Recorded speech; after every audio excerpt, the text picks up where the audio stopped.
Here at the International Printing Museum in Carson, California, children of all ages are able to express themselves creatively. The museum provides enjoyable activities like screen printing, cartooning, origami, and many others. Here, children create and also learn. I love origami, so I really like making these origami tops.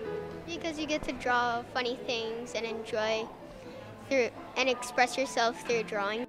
You could seriously spend hours just writing a single thing, then you get to use all these stamps and lines to create a beautiful art piece.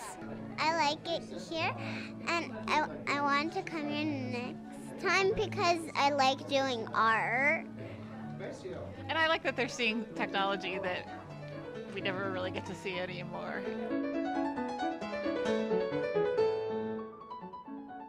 They're exposed to all different types of art and different design, as well as doing hands-on, because that's more exciting than just listening to somebody babble about something for about 20 minutes or so. This way they can actually put their hands on doing calligraphy or watching over, seeing how books are made, printing, everything else under the sun. That's what's the fun part about the museum. Most museums will let you touch their exhibits.